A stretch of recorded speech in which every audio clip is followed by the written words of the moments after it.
mengadili: 1. Menyatakan terdakwa Muhammad Rizik bin Hussein Shihab alias Habib Muhammad Rizik Shihab telah terbukti secara sah dan meyakinkan bersalah melakukan tindak pidana turut serta melakukan perbuatan dengan menyiarkan pemberitahuan bohong dengan sengaja menerbitkan keonaran di kalangan rakyat sebagaimana dalam dakwaan alternatif pertama primer penuntut umum. 2. Menjatuhkan pidana kepada terdakwa oleh karena itu dengan pidana penjara selama 4 tahun. Apa tadi, keonaran gitu, delik keonaran. Nah, putusan hakim ini akan membuat keonaran di publik. Karena di dalam semua peristiwa hukum yang ada nuansa politik, keadilan itu bukan di ruang sidang. Keadilan itu adalah rasa di publik. Lain kalau soal kriminal, ini ada aspek politiknya tuh, karena nama Habib Rizik adalah nama yang politis. Jadi kendati diputuskan sebagai prinsip kepastian hukum di pengadilan, tapi kepastian keadilan ada di masyarakat. Karena itu publik tetap menolak itu, dan itulah dilemanya bagi hakim yang berupaya untuk balancing tapi akhirnya kalah di dalam melihat latar belakang problem ini. Apalagi hakim sebelumnya kan betul-betul seolah-olah memahami rasa keadilan publik. Ideas of justice itu dia pahami. Tapi hakim yang sekarang ternyata berbeda. Bukan hakim yang sama. Jadi memang mungkin dianggap bahwa kalau hakim yang lalu dengan kasus yang ini itu bisa moral star decisis-nya itu bisa membebaskan Habib Rizik, dan itu tidak sesuai dengan semacam aja target politik istana terhadap Habib Rizik. Saya pakai istilah itu, target politik istana terhadap Habib Rizik.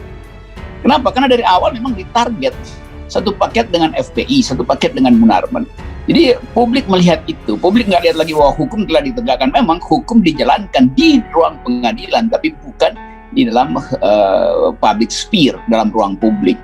Nah ini soalnya tuh. Apalagi kalau kita ingat itu kan istilah keonaran itu kan artinya membuat resah penguasa, bukan membuat resah publik. Jadi selalu ada psikologi yang di bawah sadar, subconsciousness dari hakim tiba-tiba terucap gitu kan. Dan mungkin dengan ekspresi yang udah minta maaf aja tuh. Jadi orang menganggap memang ini hakim disuruh oleh presiden itu untuk menghukum, tapi nanti hakim juga jadi moderator untuk minta maaf lah. Jadi lepas dari soal aturan hukum, kita bisa baca psikologi hakim. Nah ini yang sebetulnya jadi keonaran baru tanda petik di dalam masyarakat. Majelis Hakim di Pengadilan Negeri Jakarta Timur baru saja menjatuhkan vonis 4 tahun penjara kepada Habib Rizik Shihab terkait dengan kasus tes swab di Rumah Sakit Umi. Terkait dengan vonis ini, publik bertanya-tanya, apakah seorang Habib Rizik Shihab di dalam pandangan hakim dan dalam pandangan negara lebih jahat ketimbang para koruptor yang menurut Indonesian Corruption Watch hanya dihukum atau divonis rata-rata 2-3 tahun penjara. Kalau betul demikian, harapan rakyat tentang keadilan yang ditegakkan dengan seadil-adilnya semakin pupus. Ini namanya presiden pengecut sebetulnya. Hanya itu kesimpulan saya.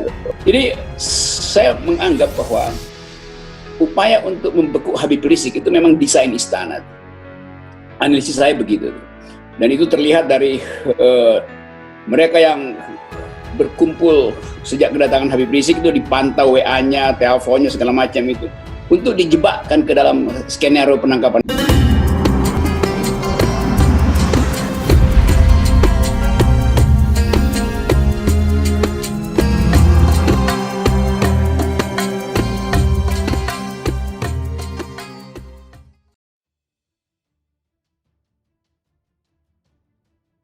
Mendadak Rocky Gerung bongkar Habib Rizik, mesti kita rayakan.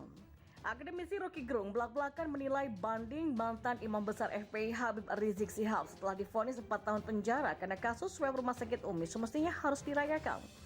Hal tersebut diungkapkan Rocky Gerung dalam video berjudul Vonis Habib Rizik 4 tahun, hakim bisa kena pasal picu keonaran yang tayang lewat akun YouTube-nya. Menurut Rocky Gerung, bukan tanpa alasan menyebut banding Habib Rizik harus dirayakan karena tercetus tiba-tiba di sidang tanpa berpikir panjang seperti biasanya. Jadi anggap saja ini peristiwa yang mesti kita rayakan karena tiba-tiba HRS ini langsung menyatakan banding. Kan biasanya pikir-pikir dulu semacam basa-basi. Jelas Rocky Gerung dikutip pada Minggu kemarin.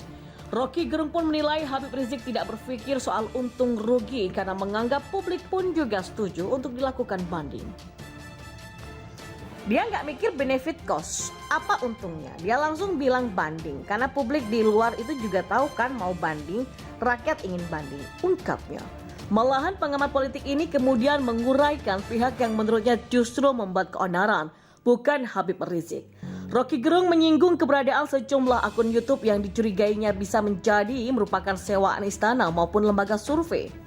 Hakim pengadilan benar-benar nggak paham sosiologi hukum. Yang onar itu YouTuber yang mungkin disewa negara dan lembaga survei untuk bikin keonaran. Seharusnya hakim panggil mereka. Nah ini benar-benar ada atau diasuh, kata Rocky. Mantan dosen filsafat Universitas Indonesia menambahkan, kekinian publik menuntut mereka yang sebenarnya membuat keonaran seharusnya juga diperlakukan sama. Rocky Gerung mengatakan publik sebenarnya sudah menganggap itu bagian dari kekuasaan. Kendati begitu menurutnya publik ingin adanya perdamaian. Menurutnya publik ingin pemerintah berdamai karena Habib Rizik sudah lama menjadi ojok-ojokan di Indonesia. Jadi lebih dalam publik menginginkan ada perdamaian karena Habib Rizik itu sudah terlalu lama diojok-ojok. Ya memang ada kesalahan tapi dibuat sedemikian rupa sehingga tiba beberapa tahun tuntutan. Nah makanya ini yang sebetulnya publik gak ada rasa keadilan. Mungkin ini juga hukum sosiolog. Mungkin nanti Habib Rizik mau bertahan dengan di pengadilan banding. Tegasnya. Mantan Imam Besar FPI Habib Rizik Syihab memang resmi divonis 4 tahun buih oleh Pengadilan Negeri Jakarta Timur atas kasus swab test di Rumah Sakit Umi Bogor. Lalu bagaimana peran Habib Rizik di Pilpres 2024 jika nanti pengadilan memutuskan dia tetap di penjara? Terkait hal ini, pengamat politik dari Universitas Islam Negeri atau UIN Jakarta Zaki Mubarak pun angkat bicara. Jika Habib Rizik sedang menjalani hukuman, maka pengaruhnya berkurang tetapi tidak hilang, ujar Zaki. Dan masih menurut Zaki, Habib Rizik masih punya banyak pengikut dan tidak sedikit yang militan. Zaki menambahkan, pengaruh Habib Rizik Syihab sedikit banyak ditentukan oleh ada atau tidaknya kepemimpinan baru yang solid dan militan yang mampu menyatukan para pengikutnya. Untuk diketahui, Habib Rizik terjerat dalam 3 kasus yang berbeda. Ketiga kasus tersebut adalah kasus kerumunan di Petamburan, kerumunan di Megamendung, dan kasus tes swab di Rumah Sakit Umi Bogor. Untuk kasus kerumunan Petamburan, Habib Rizik Syihab divonis 8 bulan penjara. Sementara itu, dalam kasus kerumunan Megamendung, Habib Rizik divonis hukuman denda sebesar 20 juta rupiah. Pakar hukum pidana dari Universitas Al-Azhar Suparji Ahmad mengkritisi vonis 4 tahun penjara terhadap Habib Rizik Syihab dalam perkara swab test di Rumah Sakit Umi Bogor, Jawa Barat. Dan menurutnya vonis itu tak sesuai dengan perbuatan yang dilakukan oleh Habib Rizik. Pasalnya, kata dia, tak ada hal yang signifikan setelah HRS melakukan tindakan yang disebutkan, yakni menyebarkan berita bohong. Namun demikian, tuturnya putusan hakim tersebut tetap harus dihormati. Suparji menilai bahwa dalam pasal 14 ayat 1 Undang-Undang RI nomor 1 tahun 1946 ada kata kunci yang krusial, yakni menerbitkan keonaran. Sementara lanjut dia, tak ada keonaran di kalangan masyarakat pasca perbuatan HRS. Suparji menjelaskan keonaran bila diartikan secara gramatikal adalah kekacauan dan kegaduhan di tengah masyarakat. Meski begitu, Suparji mempersilahkan pihak Habib Rizik untuk mengajukan banding bila tidak setuju dengan putusan tersebut. Menurutnya hal itu adalah merupakan hak setiap orang. Habib Rizik mendekam di penjara, nama Presiden Jokowi dan Ahok dibawa-bawa. Pegiat media sosial Denny Siregar membeberkan ada peran Presiden Joko Widodo dalam menyingkirkan kelompok yang pernah memenjarakan mantan Gubernur DKI Jakarta Basuki Cahayapurnama atau menurutnya Jokowi seperti memainkan strateginya dengan membungkam kelompok itu pelan-pelan, termasuk mantan Imam Besar FPI Habib Rizik.